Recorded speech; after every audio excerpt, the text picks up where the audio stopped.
máa yá nínú Islam ẹ wo tírà tó wà wájú mi yìí orúkọ tírà yìí náà ní Tahrirul Wasila tí àfáà al-Imam Ruhullah al-Musawi al-Khomeini kí ọlọ́ba kó bá wa sàlékún ìkẹ́ wọn ní al-Qiyama.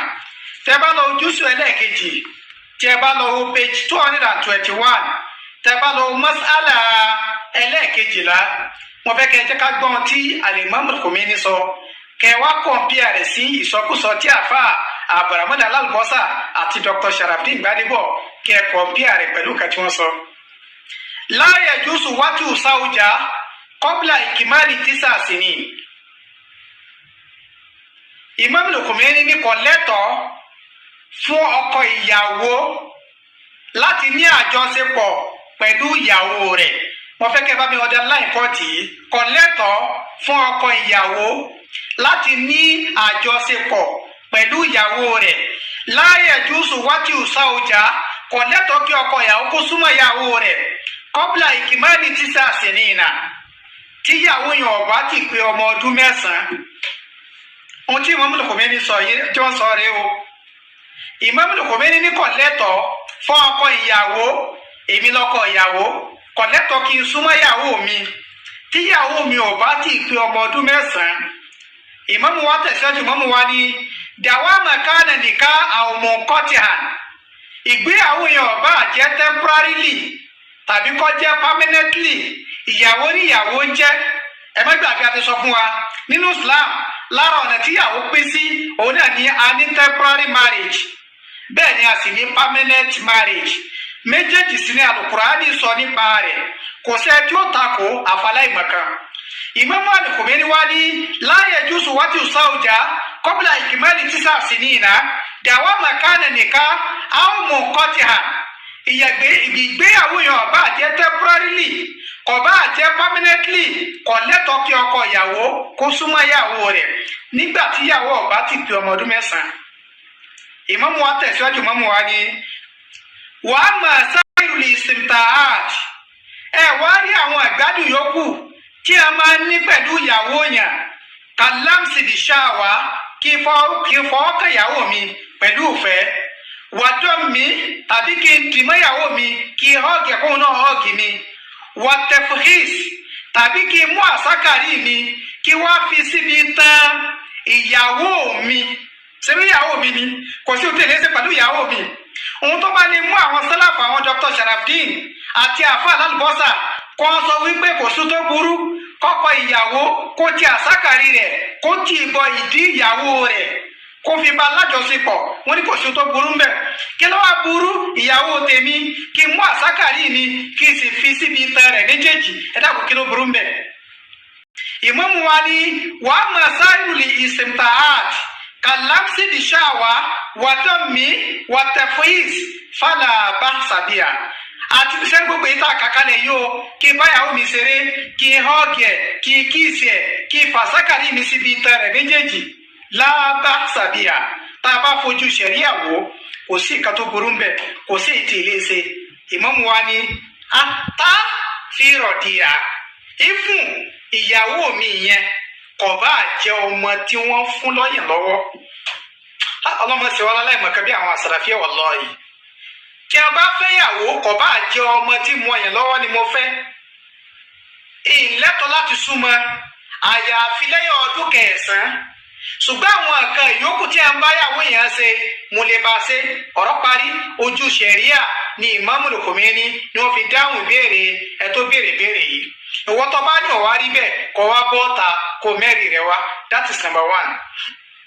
Number 2 wà ní wípé àwọn Dr. Sharafdin Gbadebo àti àfáà Abdulrahman Al-Albosa wọ́n fi àìmọ̀kan hàn.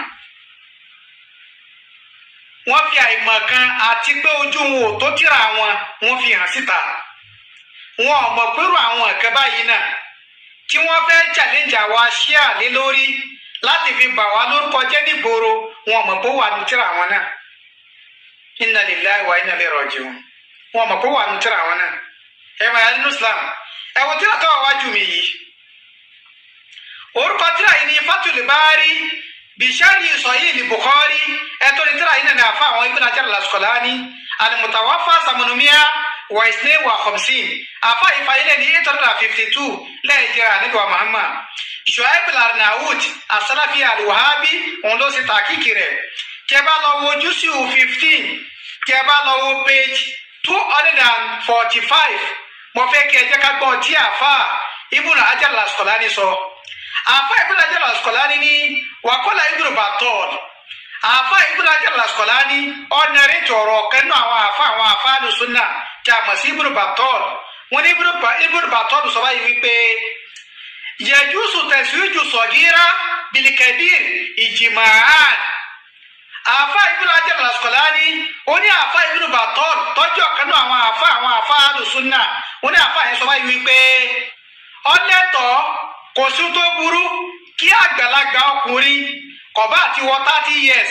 50 years 60 years kọ́ fẹ́ ọmọ obìnrin kékeré wọ́n ní ẹnu àwọn àfà wọn kò lórí ọ̀rọ̀ yìí yajuzu taswiju sagira bil kabir ijma'an ọmọ kékeré obìnrin ọmọ kékeré kọ̀bá àjọmọ oṣù kan kọ̀bá àjọmọ oṣù méjì kọ̀bá àjọmọ oṣù mẹ́ta ó lè fẹ́ àgbàlagbà tó ti wọ 70 years ijma'an wọ́n ní ẹnu àwọn àfà àwọn ó kò lórí rẹ̀ inna lillahi wa inna ilayhi raji'un ẹ wá gbọ́n tí àwọn àfà yìí sọ àwọn àfà yìí wá ní walau kanat fil mahad ọmọ yẹn ọba wà lórí ìtẹ́ inna lillahi wa inna ilayhi raji'un ìyẹn ni wípé ó dà ọmọ ìyá wa alùsùnà kò sí tó burú kí àgbàlagbà tó ti wọ 70 years tí ò lé ilé ẹnu mọ́ kó fẹ́ ọmọ obìnrin kékeré walau kanat fil mahad ọmọ kékeré obìnrin yẹn ọba wà lórí ìtẹ́ ẹ̀dá tẹ́lẹ̀ bá wà nù tíra àwọn ìyá wa alùsùnà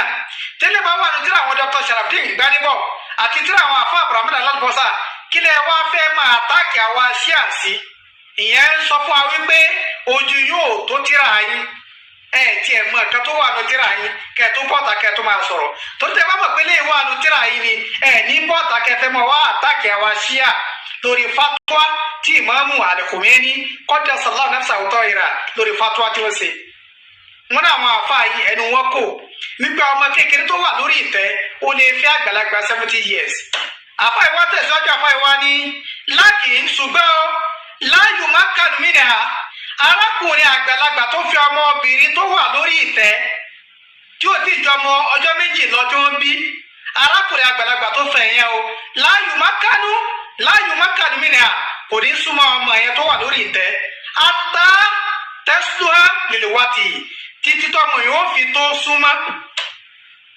lọ́dọ̀ àwọn ẹ̀yà alùsùnà àgbàlagbà tí ò léyìn lẹ́nu mọ́ ó lè fi ọmọ kékeré that is number 1 ọmọ yẹn ọba wà lórí ìtẹ́ number 2 wà ní pé wọ́n lè lẹ́tọ̀ọ́ láti súnmọ́ ṣùgbọ́n ìgbà wo tó lẹ́tọ̀ọ́ láti súnmọ́ wọn nígbà tọmọ yẹn bá ti tó súnmọ́ ìbéèrè táwọn abìrà wa níta ìmọ̀ ẹnu Islam ìgbà wo lọ́mọ ọmọ kékeré tí àwọn àsàlàfíyà àwọn alùsùnà tí wọ́n sọ pé lẹ́tọ̀ọ́ ká fẹ́ ìgbà ọlọ́mọ kékeré yẹn ìgbà ọlá tó lè súnmọ́ lẹ́gbàá tá a bá ti fẹ́ láti kékeré tán ìgbà ọlá lẹ́tọ̀ọ́ láti lè súnmọ́ ọmọ yẹn. ọ̀ya ẹ jẹ́ ká lọ wo tíra mi ká gbọ́ táwọn àfa wọn sọ.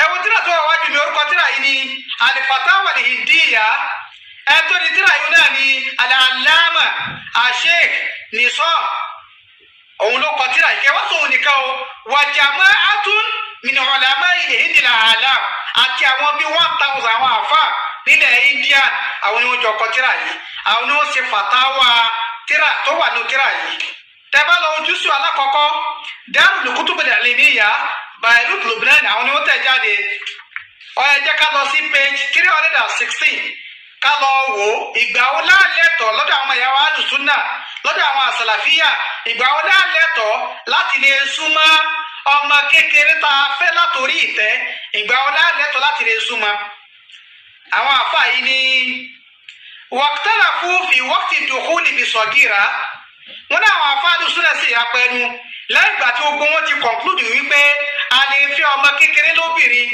kò bá wà lórí ìtẹ́ wọn ni wọ́n á sì ya pẹ̀lú nípa wípé ìgbà wo la tó fẹ́ súnmọ́ ọmọ yẹn lẹ́gbàá tá a ti fẹ́ tán ìgbà wo la tó lẹ́tọ̀ọ́ láti bá ní àjọṣepọ̀ fàkìlà wọn náà kan ni wọ́n sọ wípé